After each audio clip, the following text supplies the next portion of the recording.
না এলে সরকারের কিছু করার নেই বললেন প্রধানমন্ত্রী। প্রকাশ হলো খালেদা জিয়ার মামলার পূর্ণাঙ্গ রায়।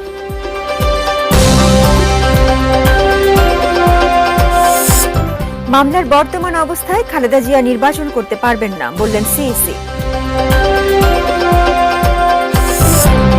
7 বছরের বেশি বন্দীদের বিচার আগস্টের মধ্যে শেষ করার নির্দেশ।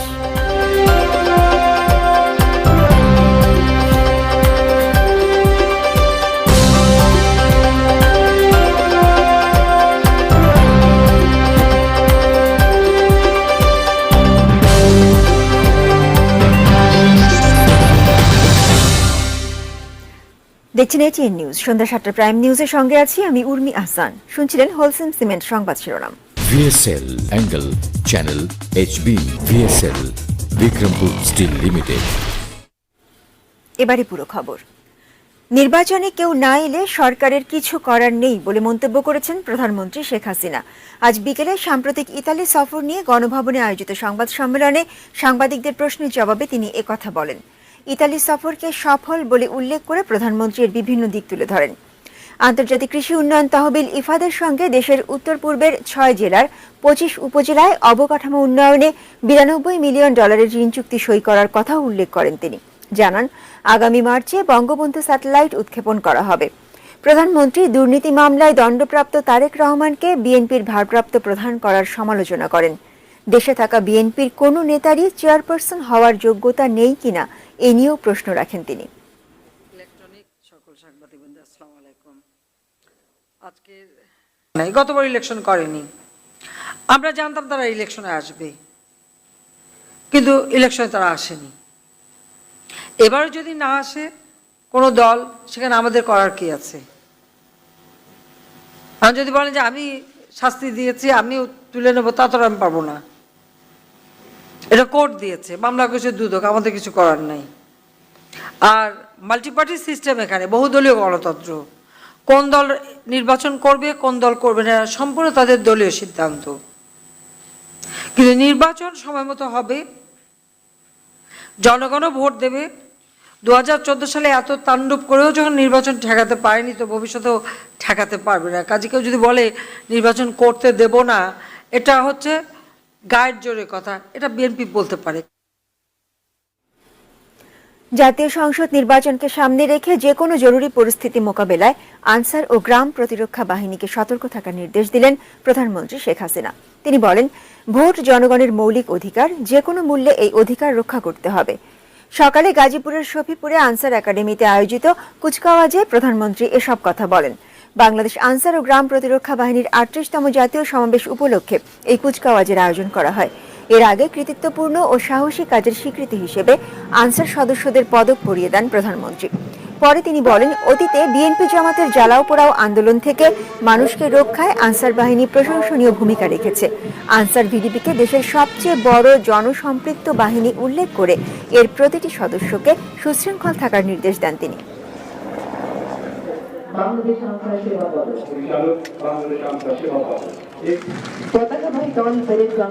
অনুষ্ঠানের লক্ষ্যে সব আপনাদের প্রতিটি সদস্যকে সবসময় প্রস্তুত থাকতে হবে। ভোটের অধিকার জনগণের মৌলিক অধিকার, সেটা যেন তারা যথাযথভাবে প্রয়োগ করতে পারে। যখন বিএনপি জামাত জোট আগুন দিয়ে রেল লাইন পোড়াচ্ছিল, রাস্তায় আগুন দিয়ে বাস, যাত্রীবাহী বাস পুড়িয়ে দিয়ে মানুষকে হত্যা করছিল, তখন আপনারা বলিষ্ঠ ভূমিকা রেখেছিলেন। সেজন্য আপনাদের জানাই আন্তরিক ধন্যবাদ। জিয়া অরফানেজ ট্রাস্ট দুর্নীতি মামলায় রায়ের সার্টিফাইড কপি প্রকাশ করেছেন আদালত। এই মামলায় দণ্ডিত বিএনপি চেয়ারপারসন বেগম খালেদা জিয়ার আইনজীবী সানাউল্লাহ মিয়া ঢাকার বিশেষ জজ আখতারুজ্জামানের আদালত থেকে ওই কপি গ্রহণ করেন। খালেদা জিয়ার আইনজীবীদের কাছে 1168 পৃষ্ঠা রায়ের অনুলিপি ও 6 পৃষ্ঠা আদেশ সহ মোট 1174 পৃষ্ঠা ফোলিও প্রিন্ট দেওয়া হয়েছে। রায়ের কপি পেতে গত 12 ফেব্রুয়ারি আদালতে আবেদন জমা দেন খালেদার আইনজীবীরা। বিদেশ থেকে জিয়া অরফানেজ ট্রাস্টের নামে আসা 2,10,00,000 টাকা আত্মসাতের মামলায় খালেদা জিয়াকে 5 বছর এবং তারেক রহমান সহ অন্যান্য আসামিদের 10 বছর করে কারাদণ্ড দেন আদালত। সিনিয়র আইনজীবীদের সাথে পরামর্শ করে খালেদা জিয়ার জামিন আবেদন প্রসঙ্গে সিদ্ধান্ত নেওয়া হবে বলে জানান সানাউল্লাহ মিয়া। আর দুদকের আইনজীবী জানান, জামিনের আবেদন আইনগতভাবে মোকাবেলা করা হবে।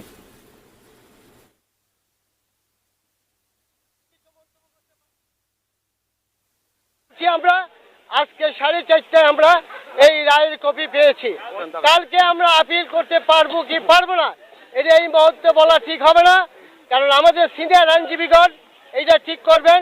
দুর্নীতি দমন কমিশনের প্রত্যেকটি মামলায় অজামিনযোগ্য অপরাধ, সেখানে এখানে দুর্নীত হয়েছেন, যারা দুর্নীত হয়েছেন তারা যখন আবেদন করবেন তারা আমাদেরকে কপি দিবেন এবং কপি পাওয়ার পর আমরা নিশ্চয়ই সে বিষয়ে আপত্তি জ্ঞাপন করব। প্রধান নির্বাচন কমিশনার KM নুরুল হুদা বলেছেন, বিএনপি চেয়ারপারসন খালেদা জিয়ার মামলাগুলো এখন যে অবস্থায় আছে তাতে তিনি নির্বাচনে অংশ নিতে পারবেন না। দুপুরে প্রধান বিচারপতির সাথে সৌজন্য সাক্ষাৎ শেষে বের হওয়ার সময় সাংবাদিকদের কাছে এই কথা বলেন তিনি। প্রধান নির্বাচন কমিশনার আরও জানান, নির্বাচন কমিশন প্রত্যাশা করে খালেদা জিয়া নির্বাচনে আসুন, তবে মামলা মোকদ্দমা আদালতের বিষয় জানিয়ে এক্ষেত্রে কমিশনের কিছু করার নেই বলেও মন্তব্য করেন তিনি। সুষ্ঠুভাবে নির্বাচন পরিচালনায় সবসময়ই নির্বাচন কমিশন আদালতের সহযোগিতা পাবে বলেও প্রত্যাশা করেন প্রধান নির্বাচন কমিশনার।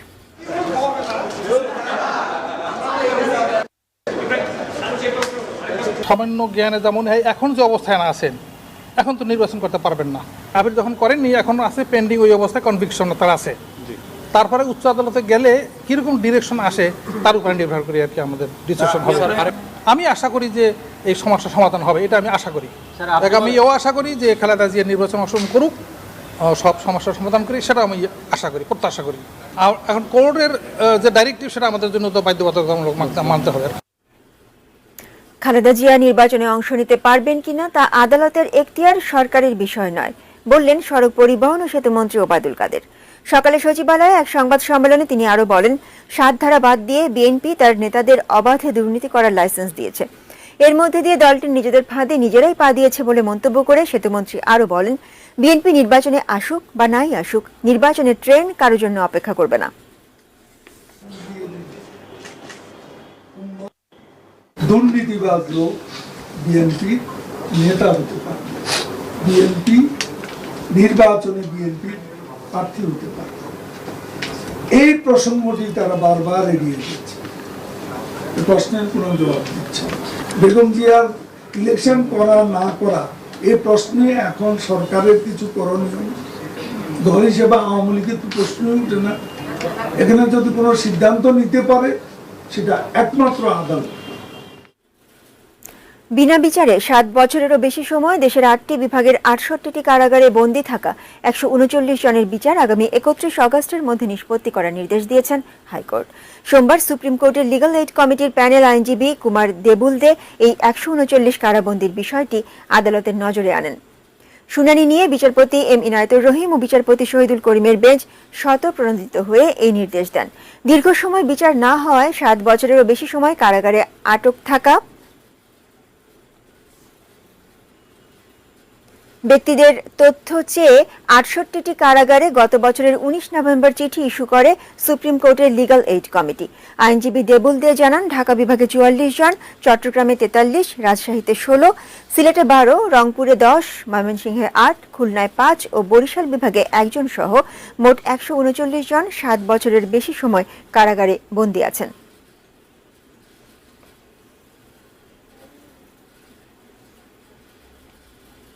2018 সালের মধ্যে জাতীয় গ্রিডে আরও 3000 মেগাওয়াট বিদ্যুৎ যুক্ত হবে। সকালে জাতীয় প্রেস ক্লাবের ভিআইপি লাউঞ্জে অনুষ্ঠিত বাংলাদেশে নবায়নযোগ্য জ্বালানি সম্ভাবনা শীর্ষক আলোচনায় একথা বলেন বিদ্যুৎ ও জ্বালানি প্রতিমন্ত্রী নসরুল হামিদ বিপু। বাংলাদেশ পরিবেশ আন্দোলন, বাপা ও ওয়াটার কিপার্স বাংলাদেশ ছিল এই আলোচনা সভার যৌথ আয়োজক। আলোচনায় বক্তারা বলেন, দেশে জ্বালানি খাতের উন্নয়ন ঘটাতে সরকারের পাশাপাশি জনগণকেও ভূমিকা রাখতে হবে। তিনি এক্ষেত্রে জ্বালানি ব্যবহারে সবাইকে সাশ্রয়ী হওয়ার অনুরোধ জানান।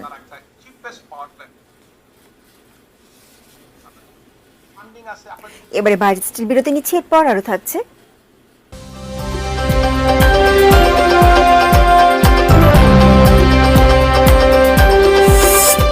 প্রশ্ন ফাঁসের অভিযোগে শিক্ষক সহ 5 জন গ্রেপ্তার।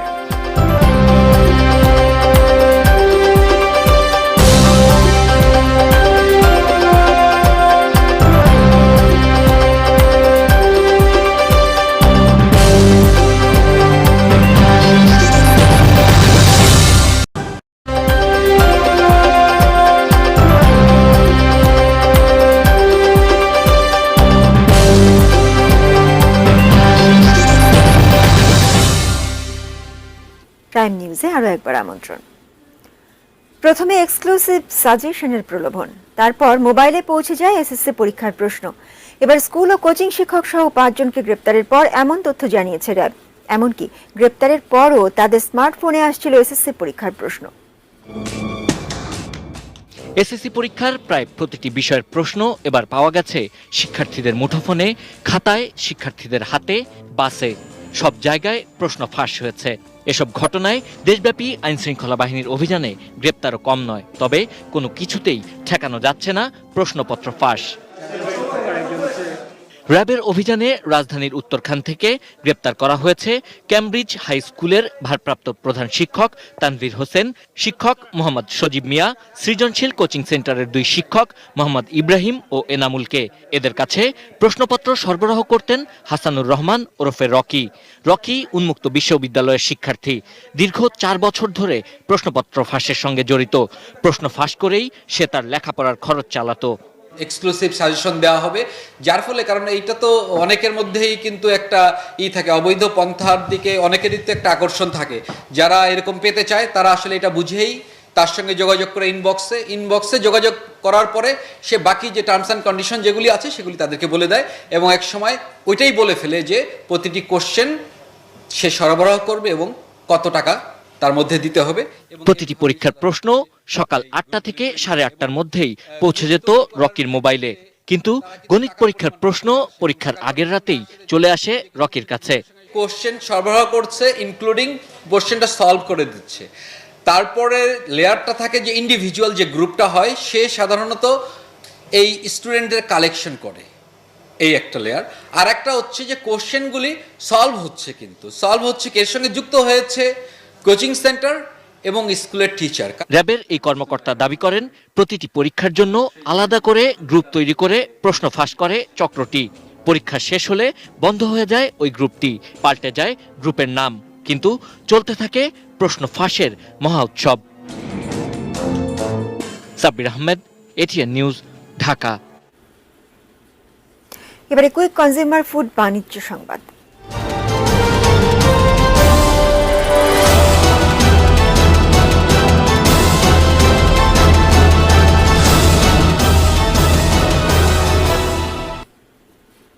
ঝিনাইদহের শৈলকুপায় জনপ্রিয় হয়ে উঠছে হলুদ চাষ। লাভ প্রায় দ্বিগুণ। অন্য ফসলের সাথে চাষ করা যায়, বাজারে চাহিদা থাকায় মিলছে ন্যায্য মূল্য, তাই চাষিরাও ঝুঁকছেন হলুদ চাষের দিকে। জেলার বাজারগুলোতে প্রতিদিন বিক্রি হচ্ছে 1.5 কোটি টাকার হলুদ।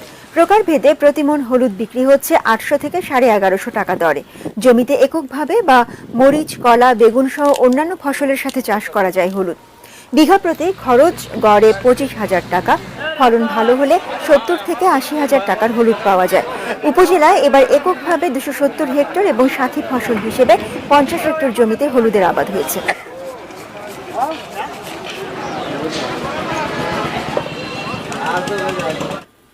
এবারে আন্তর্জাতিক খবর।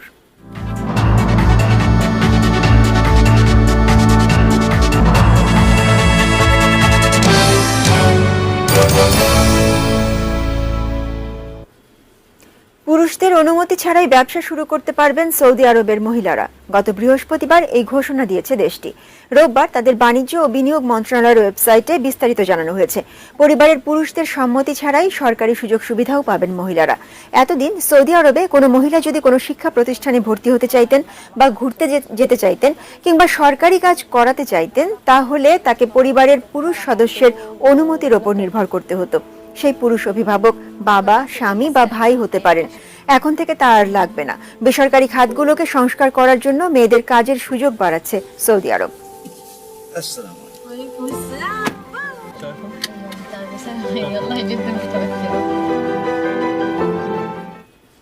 ক্লেমার স্পোর্টস নিউজ।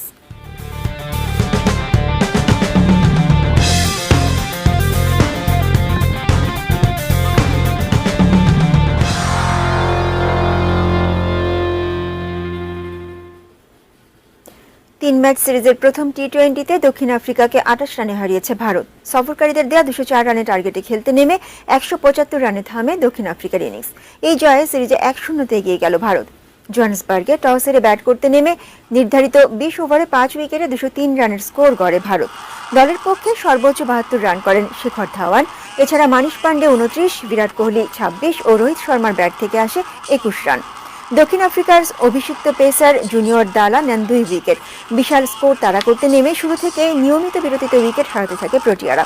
নির্ধারিত ওভার শেষে ৯ উইকেটে ১৭৫ রান করতে সক্ষম হয় স্বাগতিকরা। সর্বোচ্চ ৭০ রান করেন হেনড্রিক্স, আর ফারহান বেহারদিনের ব্যাট থেকে আসে ৩৯ রান।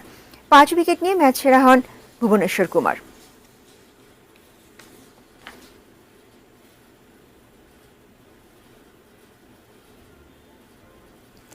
শেষ করার আগে হোলসিম সিমেন্ট শিরোনামগুলো এক নজরে আরেকবার।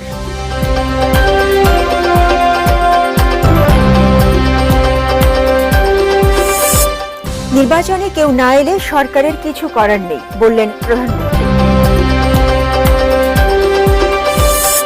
প্রকাশ হলো খালেদা জিয়ার মামলার পূর্ণাঙ্গ রায়।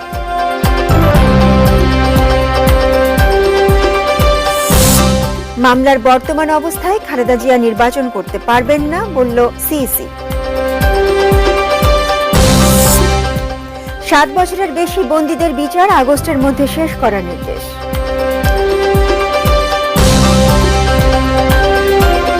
এই ছিল প্রাইম নিউজ। সঙ্গেই থাকুন, দেখতে থাকুন এটিএন নিউজ। আর এটিএন নিউজের ব্রেকিং নিউজ আপনার মোবাইল ফোনে পেতে টাইপ করুন *AN এবং পাঠিয়ে দিন 5959 নাম্বার। ধন্যবাদ।